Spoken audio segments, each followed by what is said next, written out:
তো কাল একটু মানে পুজো টুজো দেওয়ার পর সন্ধ্যেবেলা মানে বিকেলবেলার দিকটা একটু বেরিয়েছিলাম খাওয়া দাওয়া করার পরে। তো ফাইনালি তো দেখো নার্সারিতে গিয়েছিলাম একটা গাছ আনার জন্য। তো তোমাদের সেই ভিডিওটা মানে খাওয়া দাওয়া করার পর বেরিয়ে নার্সারিতে গিয়েছিলাম, তো একটা গাছ নেব। তো আমার অনেক দিনের ইচ্ছে যে একটা গোলাপজাম গাছ নেব। তো সেই গাছটা নিয়ে এসেছি অবশেষে। তো দেখে নাও, তো ফাইনালি বাড়িতে নিয়ে চলে আসা হয়েছে।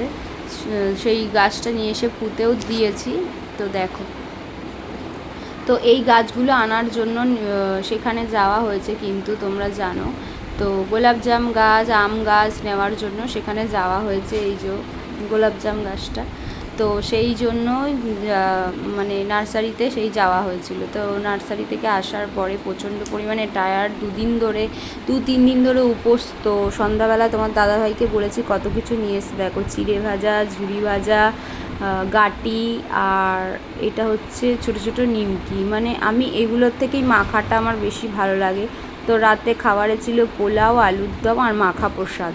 তো সকালবেলা পায়েসটাকে গাঢ় করে জাল দেওয়া হয়েছে, এটা মুড়ি দিয়ে খাবো। তো কখন খাবো জানি না, প্রচণ্ড পরিমাণে মিষ্টি খাওয়া হচ্ছে। তো উচ্ছেগুলো নষ্ট হয়ে যাবে বলে উচ্ছেগুলো দিয়ে দিয়েছি সেদ্ধ করতে। তো এইদিকে দেখো খাবার পড়ে রয়েছে, আর এগুলো আর ইচ্ছা করছে না, এগুলো একদমই ভালো লাগে না খেতে। তো বাসনগুলো দেখো সেই মাজা ধোয়া করা হয়েছে, বাইরেটা দেখিয়ে দিলাম। উপর ধুতে ধুতে বাইরে শুকিয়ে পরিষ্কার হয়ে গেছে। তো দেখো ঝাড় দিয়ে সব জল দিয়ে রাস্তা টাস্তা ধুয়ে পরিষ্কার করে গেছি, এই জন্যই ক্যাপচারটা নিয়ে গেলাম। তো নিচে করার পরে উপরের ঘরে এসে পরিষ্কার মানে মোছামুছিটা কমপ্লিট হয়েছে। এই ঘরটা এখনও ধরিনি, এই ঘরটা ধরবো। ওই ঘরটা ফাইনালি পরিষ্কার করা হয়ে গেছে, এটা মোছামুছি কমপ্লিট। তো হাঁপিয়ে যাচ্ছি, মানে এই ভিডিও পোস্ট করা সব দিকে, মানে কি আর বলবো, তোমরা বুঝতেই পারো। এখনও পুজো দেওয়া হয়নি, তো খাবার পড়ে আছে, খাওয়ার কখন টাইম পাবো জানি না। তো এইদিকে দেখো এইগুলো এখনও ভিজে রয়েছে, যেহেতু মুছে গেছি। তো নিচটা শুকিয়ে গেছে, ওপর যেহেতু পরিষ্কার করছিলাম তারপরে ভিডিওটা করেছি ফাইনালি। এই তো দেখো দাদাভাই এই দরজাটা কালকে লাগিয়েছে, প্রচণ্ড পরিমাণে ছুঁচো, এত জ্বালাতন করে তোমাদের কি বলবো। সকালবেলা একদিন ক্যাপচারটা দেখাবো, মানে পটি করে নোংরা করে মানে শাক সবজি সব যা থাকে খেয়ে খুয়ে এত পরিমাণে জ্বালায়, মানে সেই জ্বালানো সহ্য করা যায় না।